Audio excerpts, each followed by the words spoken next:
Park's annual Halloween dog parade was this weekend.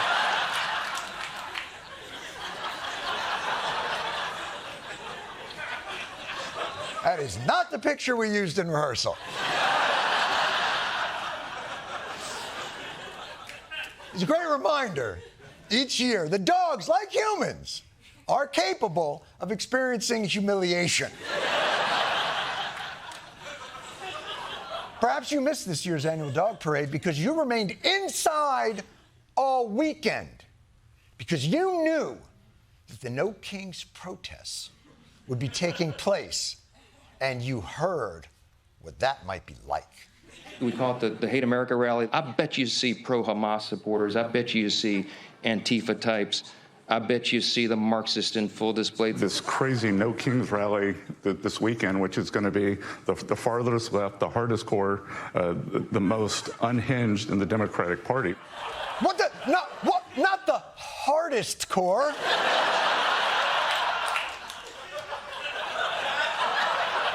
I expected partial Marxism and hardcore, but not full display hardest core ha-Marxism. It's going to be like Mad Max out there with Chuck Schumer on flaming guitar.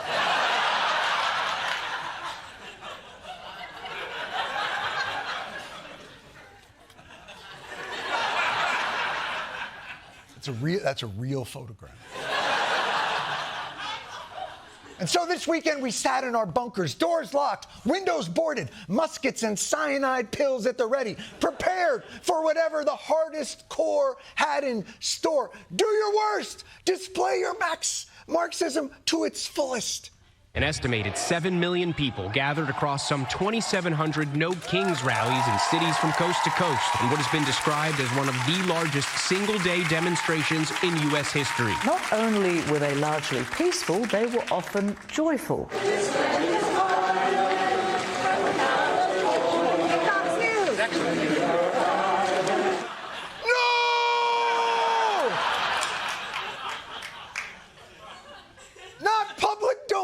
Folk classics? You monsters. Actually, it was kind of an incredible turnout that was somewhat inspiring. 7 million Americans, 0 mass shootings. 0.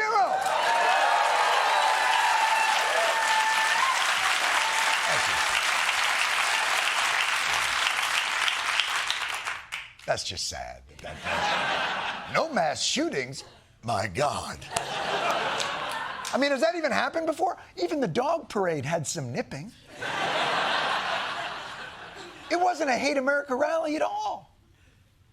I look forward to Republicans apologizing sincerely for implying that these Americans were, what's the word I'm looking for? Deplorable. This, to me, is a colossal waste of time. And for these people, you wasted your Saturday. It's like a Comic-Con. They have costumes and hashtags. They're silly protesting, and they don't know how dumb they look. Absurdist costumes. They look silly. They certainly don't look serious.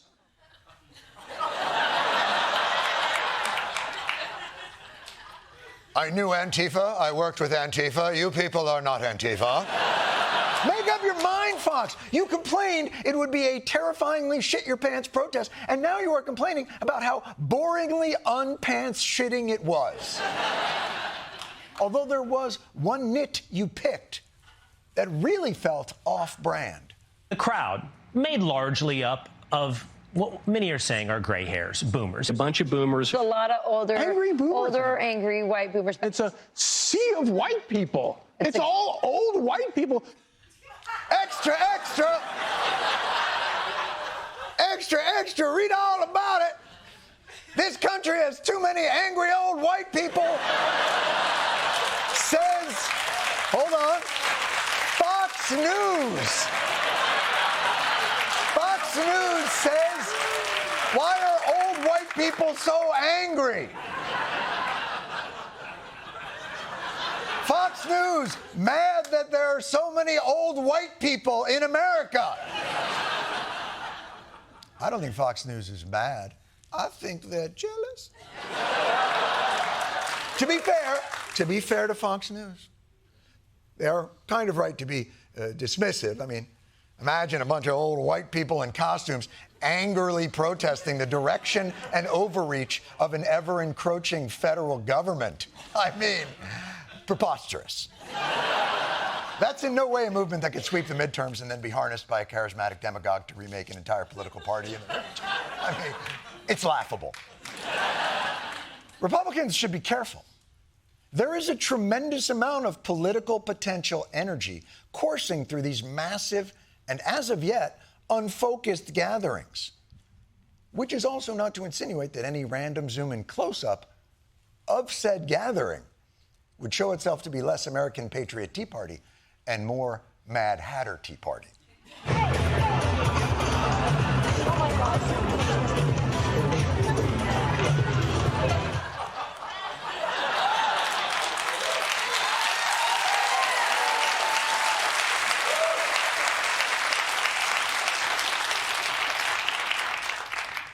I don't know what that is. I don't know what they want. I'm assuming cheaper compressed air. Now, obviously, that's not to say there weren't some hardened terrorist sympathizers practicing coordinated action. There ain't no king, ain't no king in the USA. We're rising up, king now.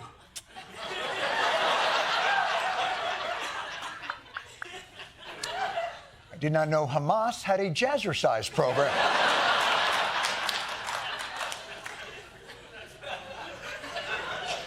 We must wage jihad against prediabetes and apparently rhythm.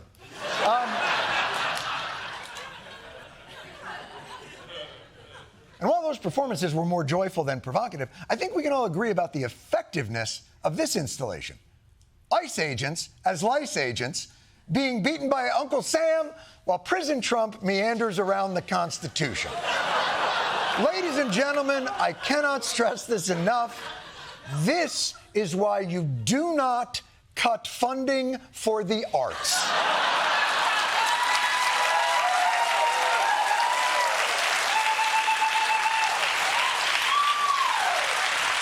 You don't want to do this shit on the cheap. Clearly, it was a great day for democracy, and apparently an even better day for people across this country who always got cast as ensemble in their high school's musical. At the end of the day, it wasn't the spectacle that upset Republican leaders. What really hurt their feelings was the insinuation behind the rallies.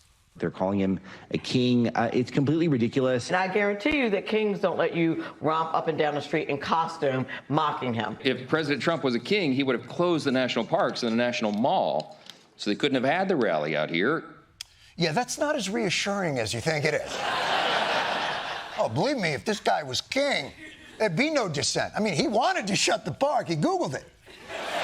He showed us a picture of the park with a big X. He said, what if we had them come and then just red wedding the shit out of them? And we told him, Mr. President, we're not there yet. And the truth is, it's a bit of hyperbole from the opposition to think that this president is some sort of thin-skinned man-baby king sitting in his gilded throne room, demanding vengeance on his enemies while plotting Baroque and lavish monuments to his own ego, whilst sycophants plead for his benevolence through exotic tokens of fealty. And this flag comes off the warning line. It's engraved for President Trump. It's a unique unit of one. It's from the Corning line, the most spectacular line in all engravings, my lord. It has a hole in the middle for your You can place the Corning line around your It'll look like a bishop wearing an Elizabethan collar.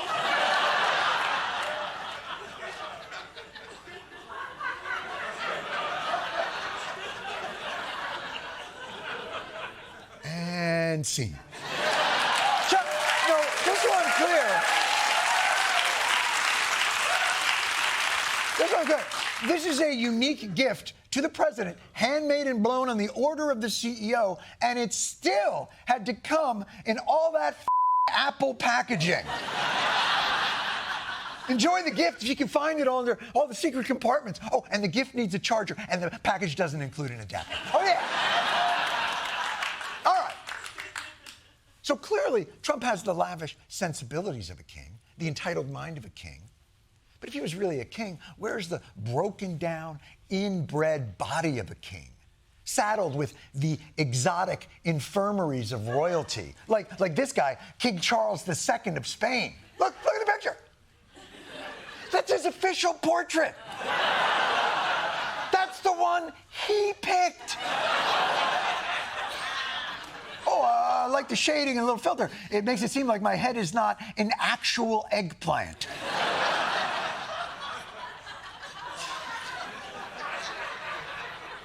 Bring me my corning line that I might place my beshriveled.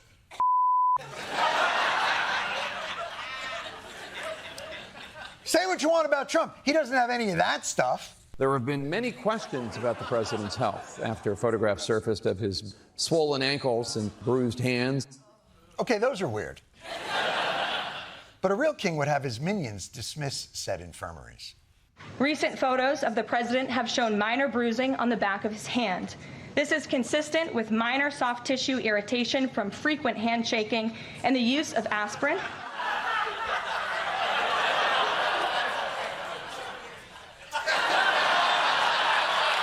Come on. Look, I've been in the business a long time.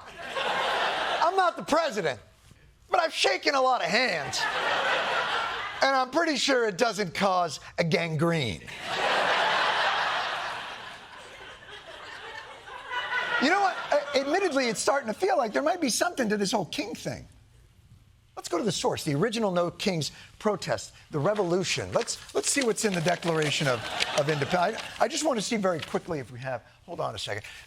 There's listed 27 specific grievances against the king. Time for a surprise inspection. Let me just see very. Oh, you know what's sad?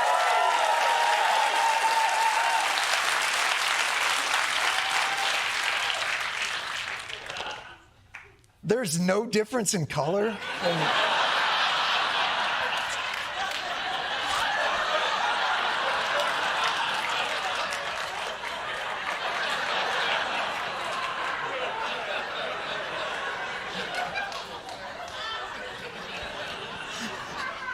The actual color of my hair is store-bought colonial wig.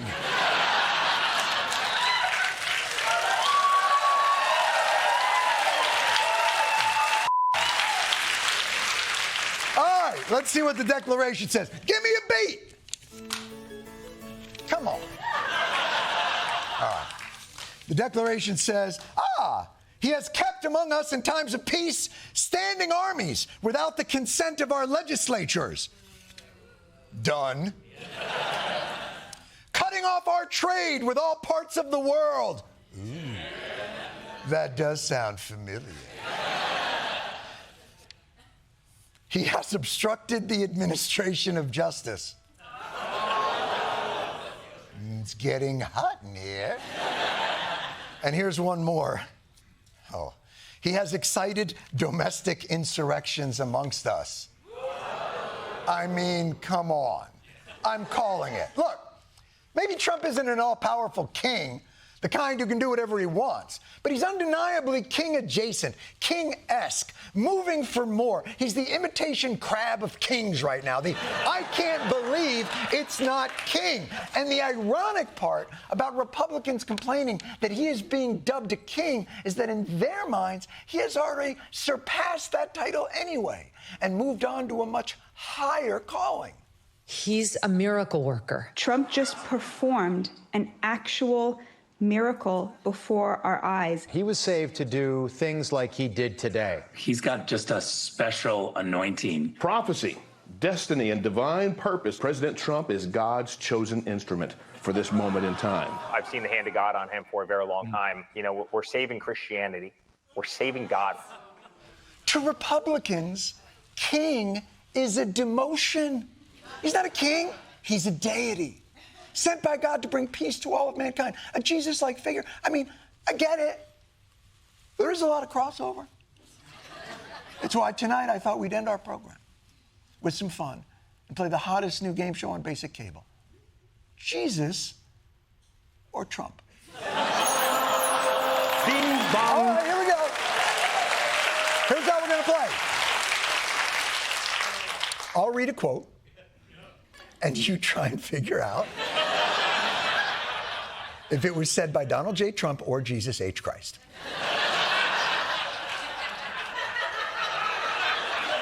Get out your scorecards! First quote. Love your enemies and pray for those who persecute you. I'm starting off with a tough one, purposefully. To give everybody a second to lock in their answers.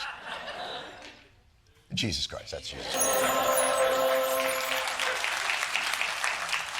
Got about 60% in the audience, guys. Number 2, be on your guard against all kinds of greed. Life does not consist in an abundance of possessions. That's another tricky one. I want you to take Jesus again. That was the two for Jesus on that. Let me try another one. I did try and f*** her.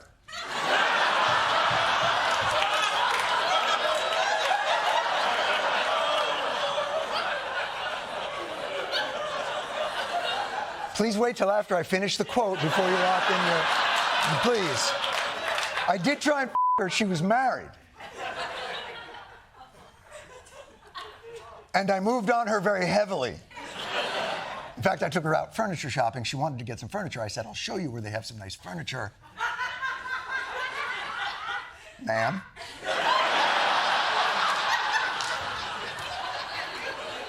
Please respect the other contestants. I moved on her like a bitch.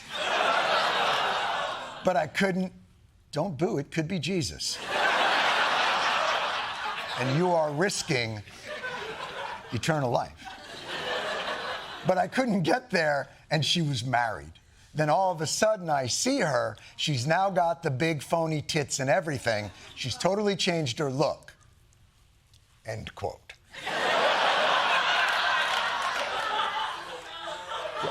Lock in. That one was Trump. That was Trump. Bing bong. Yeah, you got that. Listen, you guys are very good at this game. So if you ask, is Trump a king? Nay, nay. He is the King of Kings. And that, my friends, is a reason to rejoice. Not like that! The government shutdown is now in its 3rd week. Countless federal employees aren't being paid. Food stamps will run out soon, and there's no end in sight. But not to worry.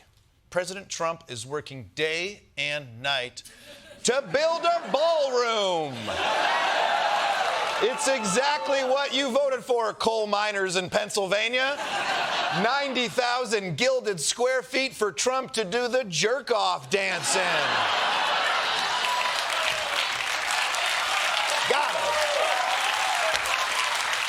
But if you're worried such a renovation might damage the people's house, let Donald Trump put your fears to rest.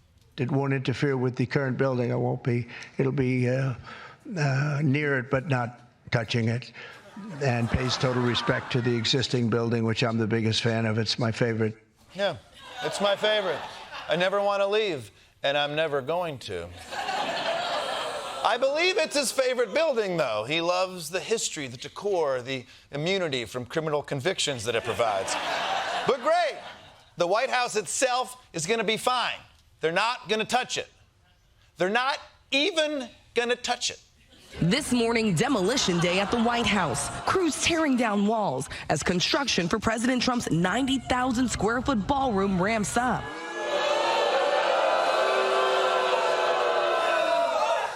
It looks like they touched it.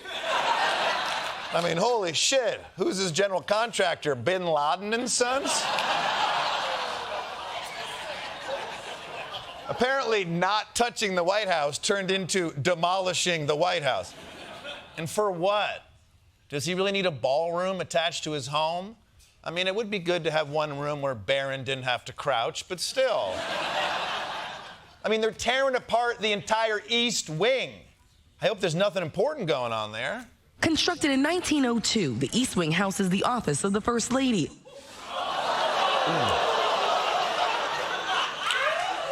That's harsh. That's harsh. Do you think Trump warned Melania in advance, or did a crane just scoop her up mid-bubble bath? Let's move on.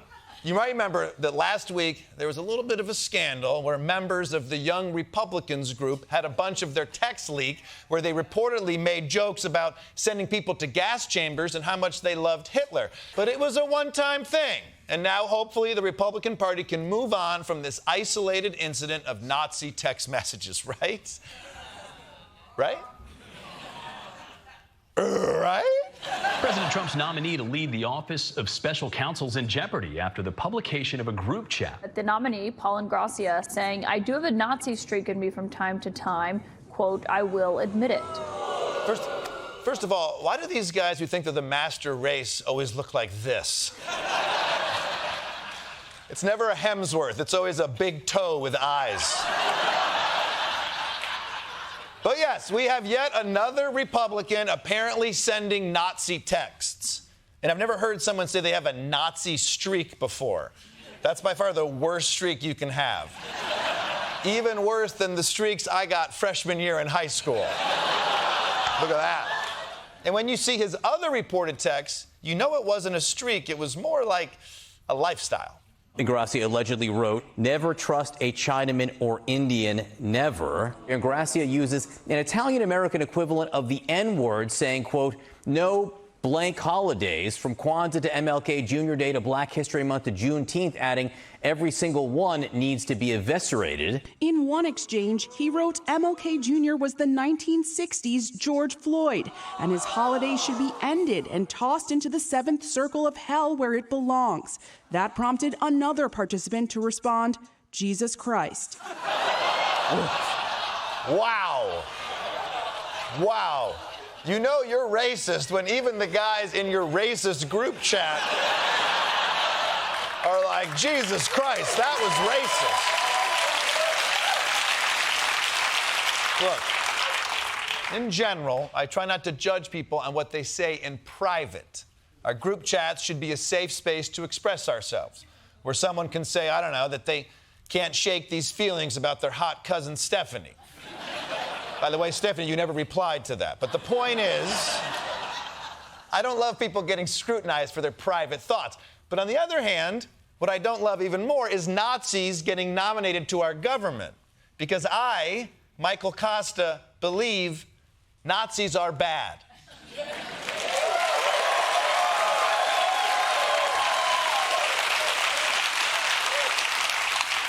And that's my brave political stance of the day. Okay. I know, I'm a hero. I'm a hero. Now, to be fair, having a paper trail of offensive comments isn't just a Republican phenomenon. Up in Maine, there's a Democrat named Graham Plattner running for Senate, and he was getting a lot of momentum until this happened. CNN reviews social media posts, mostly made under Plattner's Reddit handle 5 years ago, that were deleted ahead of his campaign launch. In them, he once called himself a communist, dismissed all police as bastards, and said rural white Americans actually are racist and stupid. Ooh, oh boy, a communist who hates police and thinks rural white people are stupid. Mr. Plattner, you must step down from Maine's Senate race and move to Brooklyn to be their anointed king.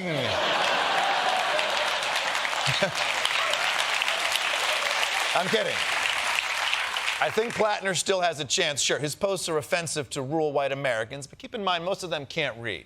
But hey, it's at least refreshing that we found someone's old posts. And for once, they weren't saying racist things about black people. In another controversial comment, Plattner referenced his time bartending, asking why black customers, quote, don't tip. Okay, so now I'm having a hard time figuring out this guy's politics. He's like, we got to stop the police from abusing these cheap black people.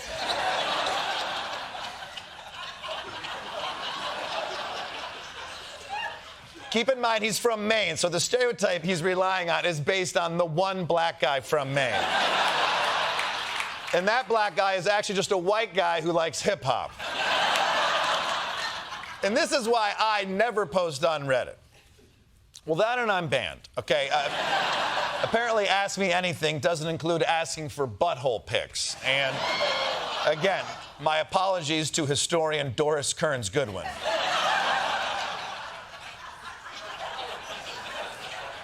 There's a lot of strange jokes here, and you guys are doing a great job with it. I just want you to know. But look, I'm not going to pretend that these two guys are the same, or that what they said is even on the same level. And one of the ways you can differentiate them is how they respond to their leaks. Graham Plattner, let's start with you. You asked why black people don't tip. Please report to the nearest podcast and explain what you meant. What's your response to people who hear that and think that is like textbook racism and it's offensive? I remember this time when I had first started bartending, and then I had a conversation with a friend of mine who was black, who was a bartender, who did a great job of walking me through structural injustice and the fact of feelings of lack of agency. There were a whole bunch of reasons, and after that I was like, oh yeah, that makes absolutely perfect sense. Okay, there you go. Plattner says, I thought black people didn't tip, but then I talked to a black person, and now I still think black people don't tip. But it's because of structural injustice. I give that apology a solid B-. And I will say, they should add that as an option to the iPad screen. 20%, 10%, or making up for structural injustice. I would do that. But okay, Plattner acknowledged his mistake and learned from it, which is great to see. Plus, love the hair, okay? Now, what about Mr. Nazi Streak? Mr. Let's send MLK Jr. Day to hell. Let's see how he responded to his scandal. Now, reached for comment by Politico, and Gracia's attorney said, in this age of AI, authentication of allegedly leaked messages is extremely difficult. Okay, first off, if your apology starts with, in this age of AI, that's not a great apology. Babe, did you forget to flush the toilet? Listen, honey, in this age of AI... He didn't even say AI doctored his messages. He just said, AI exists, deal with it. I'm sorry, sir, but that apology is not going to cut it. If you think the administration of Donald J. Trump will tolerate Nazi rhetoric and ideas, the White House doors are closed to you, okay? But you can enter through the hole in the East Wing because it's wide open.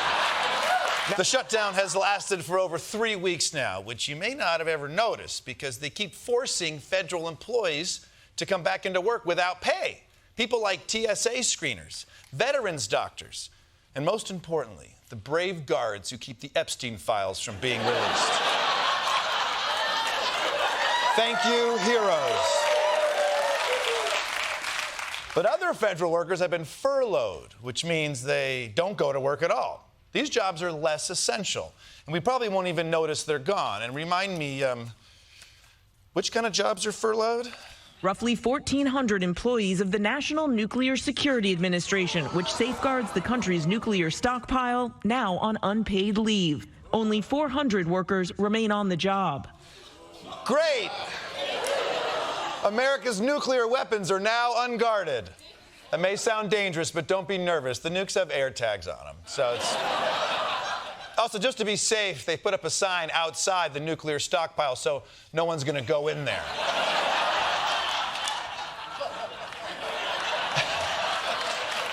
And for those folks who do have to work without pay, well, they have to get creative to pay the bills. The shutdown is also putting a strain on the people who make sure we get to our destination safely. Air traffic controllers have been working without pay since October 1st. Some TSA officers and air traffic controllers are even taking Uber and DoorDash jobs just to make ends meet. Okay, that's not ideal. On one hand, you don't want air traffic controllers staying up all night working a second job, but on the other hand, the sky is like really big, you know, and the planes probably won't bump into each other. What's the worst that could happen? A lost plane crashes into our unguarded nuclear weapons? I mean, it's not that bad. But look, I hate that this is happening. I don't want to get into an Uber and feel bad when my driver tells me he's an out-of-work air traffic controller. I want to get in an Uber and feel bad when my driver tells me he was an oncologist in Armenia. But if seeing all these hardworking people getting screwed over is hurting your little feelings, don't worry. There is one federal employee who do be getting that money. This morning, sources tell ABC News that President Trump is pushing for a personal $230 million payout from the Justice Department as compensation for the federal investigations he's faced. He is demanding $230 million because he faced special counsel investigations over his campaign's contacts with Russia and his removal of classified documents from the White House to his home in Mar-a-Lago. $230 million. And look, I know it's not exactly what black people wanted, but the American government is finally paying reparations. And, well, it is to an old white billionaire president, but that's why you need to be more specific when you're manifesting. Of course, a lawsuit isn't anything new. Trump sues people more often than Barron gets hit by a seagull. That kid is huge. So I don't mean to sound like your nephew at the Seder, but why is this lawsuit different from the other lawsuits? The Justice Department officials who would likely sign off on the payment were once President Trump's own personal lawyers, Attorney General Pam Bondi and her deputy Todd Blanche.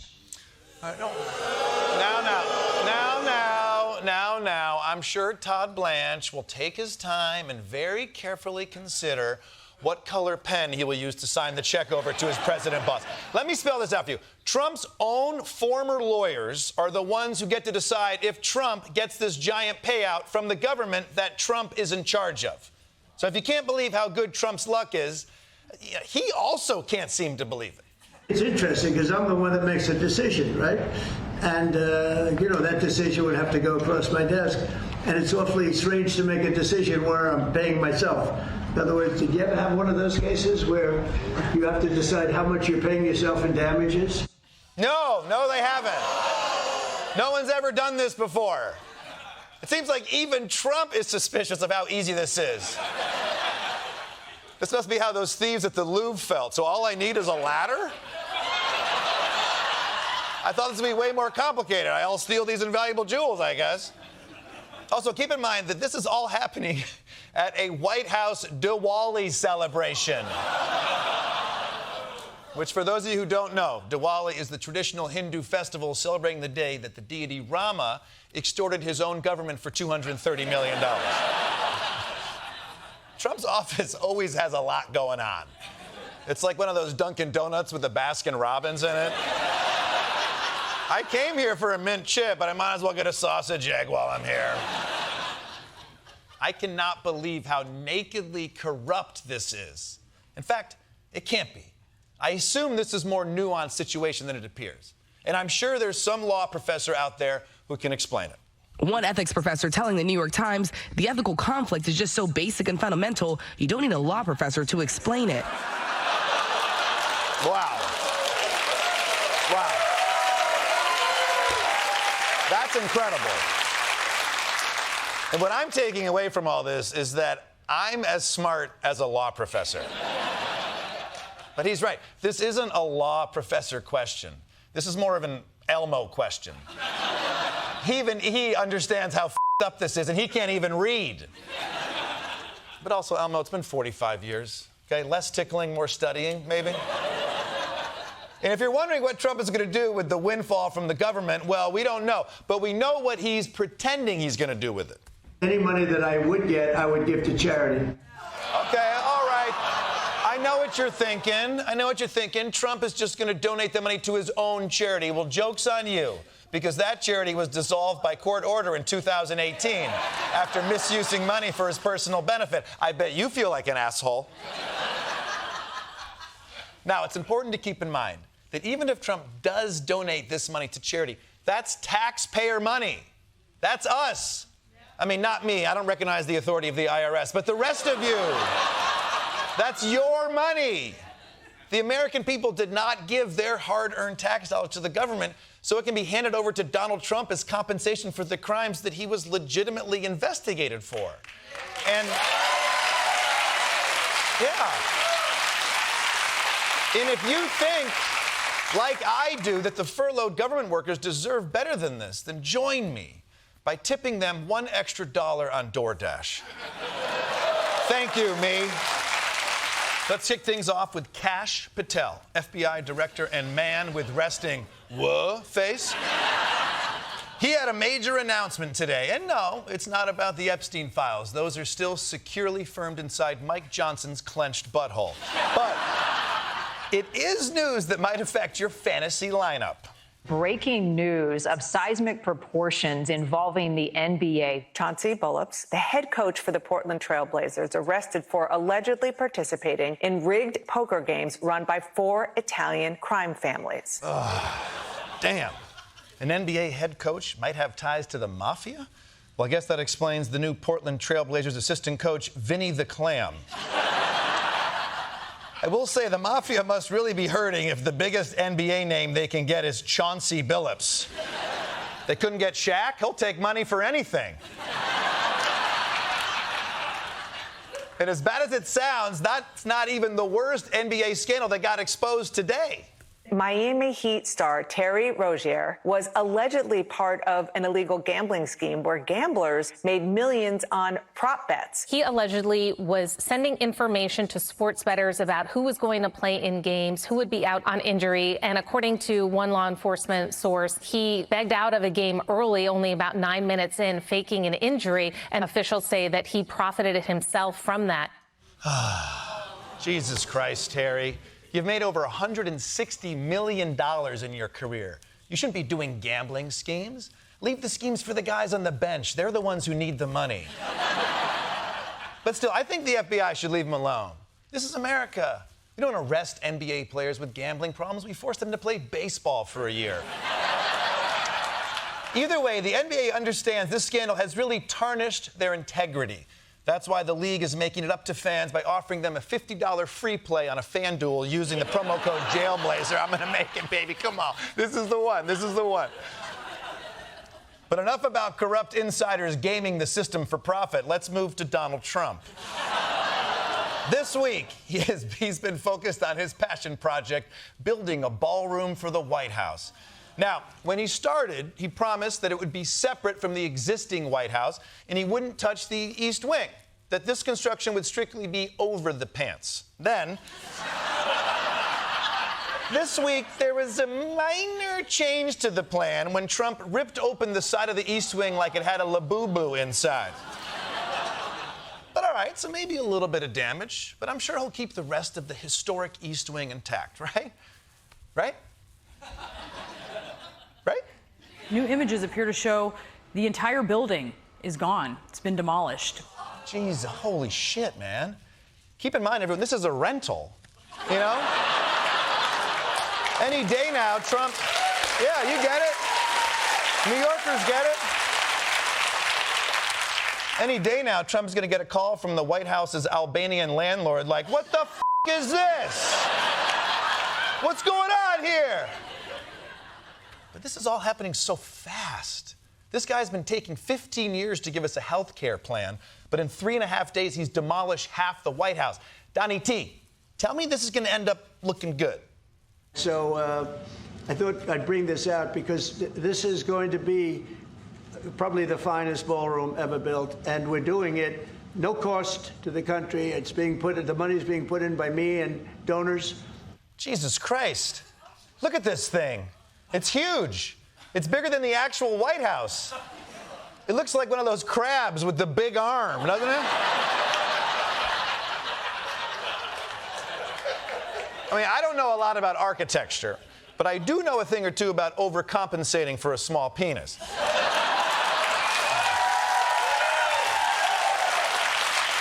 By the way, check out this fedora I bought the other day, huh? Pretty cool, right?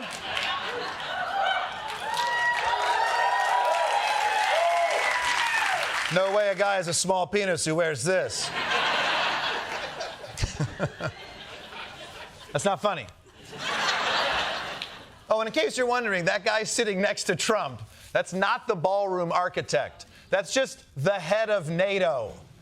This poor guy's continent is locked in a death match with Russia, and he has to sit there like, yeah, Ballroom looks great. I can't wait to tell the front lines about this. I mean, I like how Trump's schedule, it's like a Mad Libs. You're meeting with head of NATO to discuss ballroom design. Then talking to the Dalai Lama about Arnold Palmer's Now, huge fan of Arnold Palmer's here. Woo! Arnold Palmer's